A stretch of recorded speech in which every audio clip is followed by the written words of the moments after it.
Channel को subscribe कीजिए, bell icon का बटन दबाइए जिससे मेरे आने वाले वीडियोस का नोटिफिकेशन आपको मिलता रहे।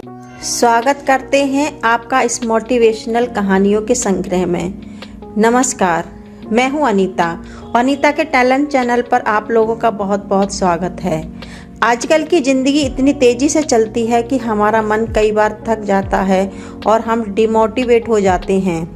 पर जब हम इसी स्थिति में एक मोटिवेशनल कहानी सुनते हैं तो हमें नई ऊर्जा का आभास होता है और हम फिर से जीवन में उत्साह और प्रेरणा का अनुभव करते हैं। आपकी मनोदशा को सकारात्मक बनाने में मदद करती है।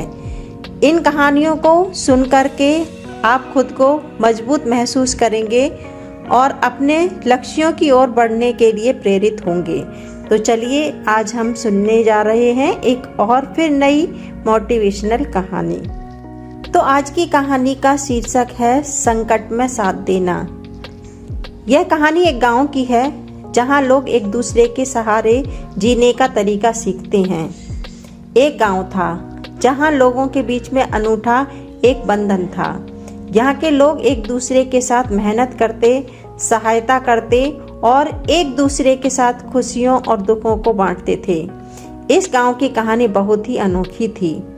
एक बार गांव में एक नया आदमी आया। उसका नाम राम था। राम बहुत ही निराशाजनक हालत में आया था। वह एक छोटे से गांव में दूर रहता था जहां उसका परिवार बीमारियों और तंगी में फंसा था। उसने सोचा कि वह इस गांव में आकर नए जीवन की शुरुआत करेगा। राम गांव में आकर एक आदर्श बनने के लिए प्रयास करने लगा। वह हर काम में मेहनत करता, दूसरों की सहायता करता था और सबके लिए प्रेरणा स्रोत बन गया। दूसरे लोगों की खुशियों और दुखों में भी वह सहभागी करता। एक बार गांव में एक बहुत बड़ा दुख का समय आया जब गांव के मुखिया का बेटा अचानक बीमार पड़ गया।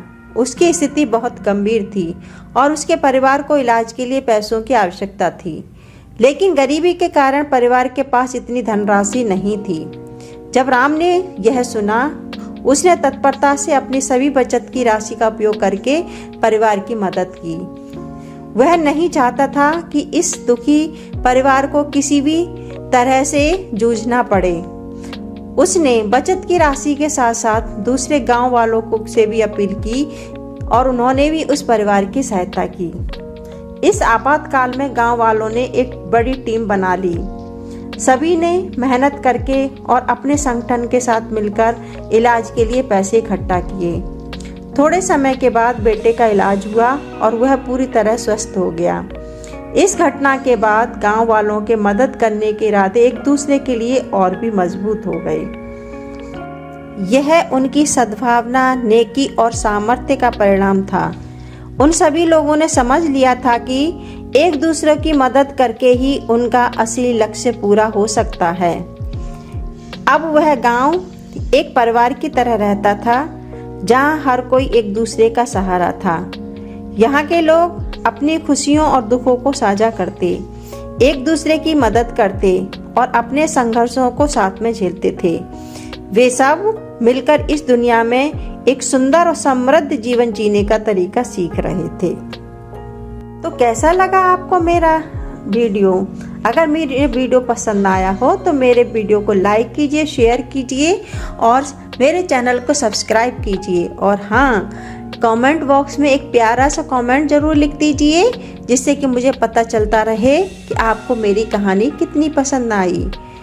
तो एक नई स्टोरी के साथ में, एक नई कहानी के साथ में हम फिर दोबारा से मिलेंगे। तब तक के लिए नमस्कार।